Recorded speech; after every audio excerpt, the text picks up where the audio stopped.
کس کا بچہ ہے یہ؟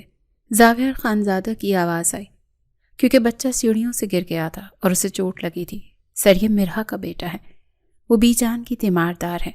ملازمہ کے بتانے پر زاویار نے مرہا کی طرف دیکھا جو ڈری ہوئی کھڑی تھی۔ وہ بچوں سے نفرت کرتا تھا، مگر بچے کو روتا دیکھ اس نے اٹھا لیا اور چپ کروانے لگا۔ ملازم حیران تھے، کیونکہ سالار جو ماں کے پاس بھی چپ نہیں ہوتا تھا، زاویار کے پاس چپ ہو گیا تھا۔ زاویار نے مرہا سے غصے میں کہا، تم یہاں کھڑی تماشا دیکھ رہی ہو؟ شرم نہیں آتی تمہیں اتنی لاپرواہی برتتے ہوئے؟ اگر اسے کچھ ہو جاتا تو میں تمہیں زندہ دفن کر دیتا۔ جاؤ پٹی کا سامان لے کر آؤ میرے کمرے میں۔ مرہا حکم سن کر وہاں سے گئی اور زاویار بچے کو لے کر کمرے میں چلا گیا۔ زاویار شہر کے بڑے گروہ کا سربراہ تھا، مگر گھر میں وہ صرف اپنی دادی بی جان کی سنتا تھا۔ مرہا حکم سن کر فوراً وہاں سے گئی اور زاویار بچے کو لے کر کمرے میں چلا گیا۔ زاویار شہر کے بڑے گروہ کا سربراہ تھا، مگر گھر میں وہ صرف اپنی دادی بی جان کی سنتا تھا۔ مرہا سامان لے کر کمرے میں آئی تو زاویار بچے کو تھپک رہا تھا۔ اس نے کہا، تم دروازے پر کیوں رک گئی ہو؟ اندر آؤ اور زخم صاف کرو۔ مرہا آگے بڑھی اور 21-22 سال کی بیوہ تھی اور مجبوری میں یہاں کام کرتی تھی۔ مرہا نے سالار کا زخم صاف کیا تو بچہ رویا، جس پر زاویار نے کہا، دھیان سے کرو، اسے تکلیف ہو رہی ہے۔ مرہا بولی، جی صاحب، احتیاط کر رہی ہوں۔ زاویار نے کہا، تمہیں صرف بی جان کی خدمت کے لیے رکھا تھا، یہ تمہارا بیٹا یہاں کیا کر رہا ہے؟ تمہیں یاد ہے نا میرا اصول کہ مجھے شور اور بچے پسند نہیں ہیں۔ مرہا نے کہا، صاحب، والدہ کی طبیعت خراب تھی اور گھر پر کوئی نہیں تھا، مجبوری میں ساتھ لائی، آئندہ غلطی نہیں ہوگی۔ زاویار نے کہا کہ غلطی کی گنجائش میرے پاس نہیں ہوتی، یہ آخری بار ہے کہ میں برداشت کر رہا ہوں، صرف اس لیے کہ بی جان کو تم پر بھروسہ ہے۔ جاؤ اور بی جان کو دیکھو دوا وقت پر دی ہے یا نہیں۔ اگر ان کی طبیعت میں کوتاہی ہوئی تو تم جانتی ہو میں کیسا انسان ہوں۔ مرہا نے بچے کو اٹھانا چاہا تو زاویار نے روک دیا، رہنے تو اسے یہیں، یہ یہیں سوئے گا، تم جاؤ اپنا کام کرو۔ مرہا حیرت سے اسے دیکھنے لگی، مگر خاموشی سے کمرے سے نکل آئی اور بی جان کے کمرے میں گئی۔ بی جان نے پوچھا، کہاں رہ گئی تھی تم؟ مجھے پیاس لگی تھی۔ مرہا نے پانی دیا اور بتایا کہ بی جان سالار گر گیا تھا، اسے دیکھنے گئی تھی۔ بی جان نے پوچھا، بچہ ٹھیک تو ہے نا؟ اور زاویار کو تو پتہ نہیں چلا، وہ غصہ کرتا ہے۔ مرہا نے جھوٹ بولا، نہیں بی جان، وہ ٹھیک ہے، صاحب کو نہیں پتہ چلا، میں نے اسے کوارٹر میں سلا دیا ہے۔ بی جان بولی، شکر ہے بیٹا، تم بہت اچھی ہو۔ میرا زاویار بس اوپر سے سخت ہے، دل کا نرم ہے، تم اس کی باتوں کا برا مت ماننا۔ مرہا نے جی کہا اور ان کے پاؤں دبانے لگی۔ رات کو مرہا بی جان کو سلا کر باہر نکلی تو اسے بیٹے کی فکر تھی۔ وہ زاویار کے کمرے کے باہر پہنچی اور دروازہ تھوڑا سا کھولا تو دیکھا زاویار صوفے پر تھا اور سالار اس کے سینے پر سو رہا تھا۔ تبھی زاویار نے کہا، مجھے معلوم ہے تم وہیں ہو، اندر آ جاؤ۔ مرہا اندر گئی اور بولی، صاحب، میں سالار کو لینے آئی تھی۔ زاویار نے کہا، اسے اٹھاؤ اور لے جاؤ، مگر دھیان رہے اس کی آنکھ نہ کھلے، اگر یہ رویا تو نوکری ختم کر دوں گا۔ مرہا نے بچے کو اٹھایا اور جانے لگی تو زاویار نے کہا، کل ڈاکٹر آئے گا بی جان کے معائنے کے لیے، مجھے رپورٹ بہتر چاہیے، ورنہ معاہدہ یاد رکھنا کہ جب تک بی جان ٹھیک نہیں ہو جاتی تم یہاں سے نہیں جا سکتی۔ مرہا نے کہا، جی صاحب، مجھے یاد ہے، اور وہاں سے نکل گئی۔ اگلے دن مرہا بی جان کا ناشتہ بنا رہی تھی تو ملازمہ نے بتایا، تمہیں پتہ ہے کل رات صاحب نے ایک آدمی کو بہت مارا ہے، کہتے ہیں اس نے غداری کی تھی۔ مرہا نے پوچھا، کیا سچ میں وہ مار دیتے ہیں؟ ملازمہ نے کہا، صاحب کو دھوکہ دینے کی سزا صرف موت ہے، تم بس اپنے کام سے کام رکھنا۔ مرہا یہ سن کر پریشان ہو گئی۔ تبھی زاویار کی آواز آئی، مرہا، پانی لاؤ میرے لیے۔ وہ پانی لے کر لاؤنج میں پہنچی تو زاویار فون پر بات کر رہا تھا۔ اس مال کا بندوبست آج رات ہی ہونا چاہیے، اور اگر پولیس کو پتہ چلا تو میں تم سب کو نہیں چھوڑوں گا۔ مرہا نے یہ سن لیا کہ وہ غیر قانونی کام کرتا ہے۔ زاویار نے فون بند کر کے مرہا کو دیکھا اور بازو سے پکڑ کر پوچھا، کیا سنا تم نے؟ مرہا بولی، کچھ نہیں صاحب، میں بس پانی لے کر آئی تھی۔ زاویار نے کہا کہ جھوٹ مت بولو، اگر اپنی خیریت چاہتی ہو تو اپنے کان اور آنکھیں بند رکھا کرو، اس گھر میں جو دیکھو یا سنو اسے بھول جاؤ، ورنہ میں تمہیں وہاں پہنچا دوں گا جہاں سے کوئی واپس نہیں آتا، سمجھی تم؟ مرہا نے کہا، جی صاحب، میں سمجھ گئی، میں کچھ نہیں بولوں گی۔ زاویار نے اسے چھوڑا اور پانی پی کر کہا، جاؤ بی جان کو ناشتہ کرواؤ۔ مرہا وہاں سے بھاگی اور بی جان کے کمرے میں آ گئی۔ بی جان نے پوچھا، کیا ہوا، ہاں کیوں رہی ہو؟ میرا نے کہا کچھ نہیں، بس کام کی جلدی تھی اور ناشتہ دینے لگی، مگر وہ زاویار کی دھمکی سے ڈر گئی تھی۔ اگلے دن زاویار روزانہ رات کو اسے بلا کر بی جان کی صحت کا پوچھتا۔ ایک رات بی جان کو بخار ہوا تو مرہا پانی لینے باہر نکلی۔ اس نے لاؤنج میں ایک لڑکے کی آواز سنی جو معافی مانگ رہا تھا۔ مرہا نے دیکھا کہ زاویار کہہ رہا تھا دھوکے باز کی معافی نہیں ہوتی، اور اس نے لڑکے کے سر پر آہنی آلہ مار کر اسے ختم کر دیا۔ مرہا کے ہاتھ سے گلاس گرا تو زاویار نے اسے دیکھ لیا اور بازو سے پکڑ کر دیوار سے لگایا۔ تم نے پھر نافرمانی کی؟ اگر یہ بات کسی کو بتائی تو تمہارا اور تمہارے بیٹے کا انجام اس سے بدتر ہوگا۔ جاؤ دفع ہو جاؤ۔ مرہا ڈر کر کمرے میں بھاگ گئی اور دروازہ بند کر لیا۔